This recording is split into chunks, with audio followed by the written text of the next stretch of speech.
एक बार गौतम बुद्ध अपने शिष्यों के साथ एक पेड़ के नीचे बैठे हुए थे कि तभी उनके शिष्यों में से एक शिष्य ने पूछा कि हे तथागत, कृपया ये बताइए कि हम अपने क्रोध को वश में कैसे कर सकते हैं। प्रश्न सुन गौतम बुद्ध बोले कि तुम्हारे इस सवाल के जवाब के लिए मैं तुम्हें एक कहानी सुनाता हूँ। इस कहानी को सुनने के बाद तुम अपने क्रोध को वश में करना सीख जाओगे।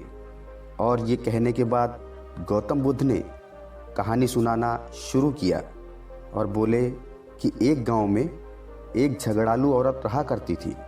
उसकी आदत थी कि अक्सर वो छोटी छोटी बातों पर गुस्सा हो जाती थी और गुस्से में किसी को भी गाली और अपशब्द बोलना शुरू कर देती थी। कोई कुछ पूछे तो उसका उल्टा ही उत्तर दिया करती थी। लेकिन कुछ समय बाद जब उसका गुस्सा शांत होता था तो उसे अपने किए पर अत्यधिक पछतावा होता था। उसके परिवार के सभी सदस्य उसके इस गुस्सैल स्वभाव से बहुत परेशान थे और उस घर में हमेशा ही अशांति का माहौल बना रहता था। उस औरत के क्रोधी स्वभाव के कारण आस पड़ोस वाले भी उसे बिल्कुल पसंद नहीं करते थे और इस बात की समझ उस औरत को भी थी कि उसके गुस्सैल स्वभाव के कारण उसे कोई भी पसंद नहीं करता।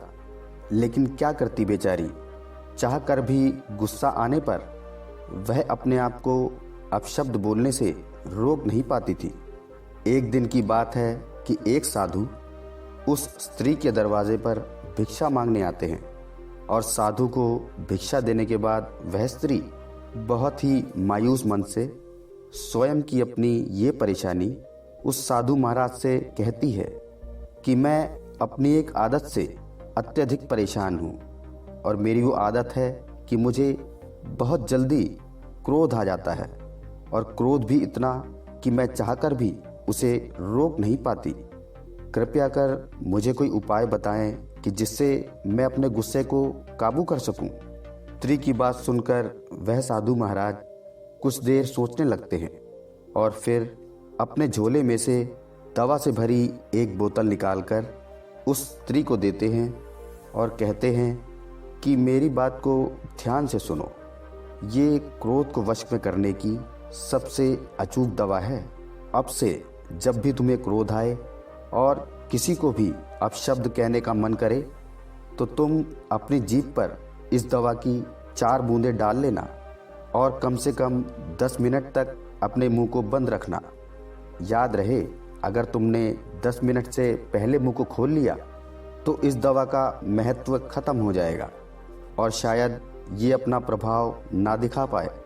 स्त्री से इतना कह वह साधु वहां से चले जाते हैं और इसके बाद से वह स्त्री साधु के बताए अनुसार दवा का उपयोग करना शुरू कर देती है। जब भी उसे क्रोध आता वह उस दवा की 4 बूंद अपनी जीभ पर रख लेती और कम से कम 10 मिनट तक उस दवा को अपनी जीभ पर रखकर मुंह बंद रखती और फिर उसे गटक लेती। और इस प्रक्रिया को अगले 15 दिन तक करने के बाद ही उस औरत की गुस्सा करने की आदत अचानक छूट जाती है।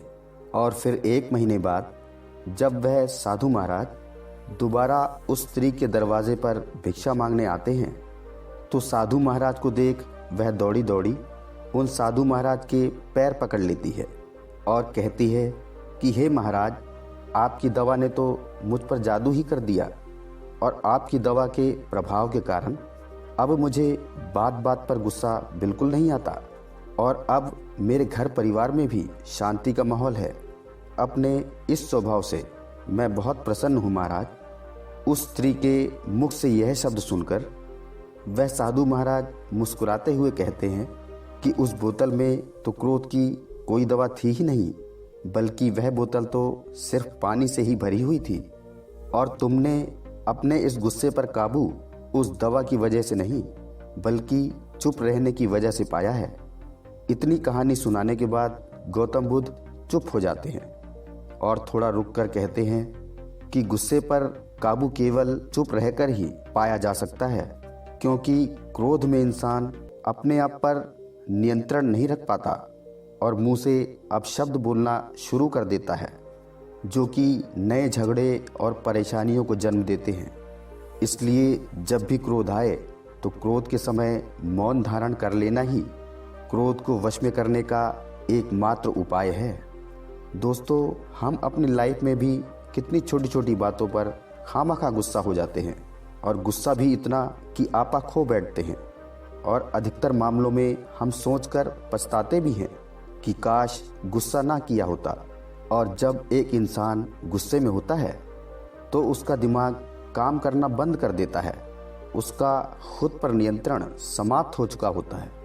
फिर उसके मुंह में जो भी शब्द आते हैं वह बोलता चला जाता है, और फिर कई बार क्रोध में इंसान कुछ ऐसे शब्द भी बोल देता है कि जिनका उसको जीवन भर पछतावा भी रहता है।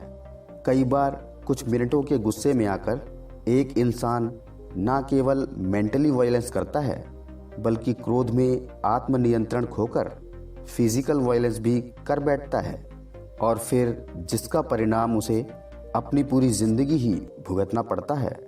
जबकि क्रोध तो केवल कुछ क्षणों का ही था, और अगर हम अपने क्रोध के उन पलों पर खुद को शांत रख पाएं तो हम अपनी लाइफ के बहुत से लड़ाई झगड़ों और प्रॉब्लम को शुरू होने से पहले ही ख़त्म कर सकते हैं। इसलिए अब जब भी अगली बार आपको क्रोध आए तो दिमाग को शांत रखते हुए उसी दवाई की कुछ बूंदें अपने मुंह के अंदर भी डालिएगा, जो कि साधु महाराज ने उस स्त्री को मुंह में डालने के लिए दी थी। और दवा डालने के बाद अपना मुंह भी उसी प्रकार बंद रखिए।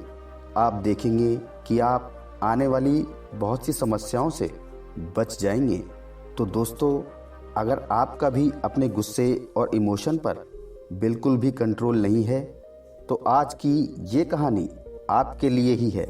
और आज की इस कहानी से आपने क्या सीखा, कमेंट करके ज़रूर बताइएगा। वीडियो पसंद आया हो तो लाइक कीजिए, और अगर अब तक सब्सक्राइब नहीं किया तो सब्सक्राइब का बटन दबाना बिल्कुल मत भूलिएगा। धन्यवाद।